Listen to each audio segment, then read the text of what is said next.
Good morning. চলে এলাম আমার বাগানের সবচেয়ে সুন্দর ডালিয়া নিয়ে।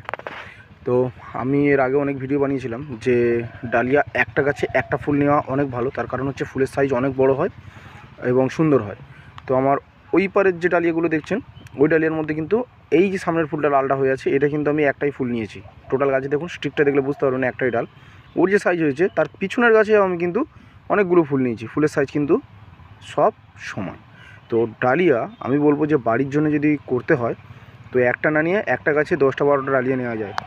এর কালারটা দেখুন কত সুন্দর রং নিয়ে এসছে, আর এখনও ফুটবে। কুঁড়ি কিন্তু এখনও আছে ভিতরে, দেখুন ফুলের কুঁড়ি এখনও আছে। মিনিমাম তো 10 ইঞ্চি রাউন্ডে আছে।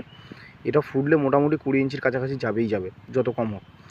আর এর যে গাছের গ্রোথ, এটা আমার মাটির গাছের ডালিয়া, তো মাটির গাছের ডালিয়ার গ্রোথ খুব ভালো হয়। আমি বুঝতে পেরেছি যে মাটির ডালিয়ার গ্রোথ খুব ভালো হয় টবের চেয়ে।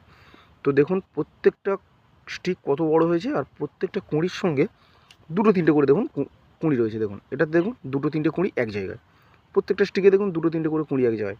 একটা ডালে একটাই ফুল নিন, 2-3টে কুঁড়ির দরকার নেই, একটা ডালে একটাই ফুল নিন। কিন্তু একটা গাছে অন্তত 10-12টা ফুল নিন, যাদের বাড়ির গাছ দেখতেও খুব ভালো লাগবে, দেখতে খুব সুন্দর লাগবে। আমার যেটা মনে হলো, আমার যেটা অভিজ্ঞতা। তো গাছ তো আমি খুব ভালো তৈরি করতে পেরেছি।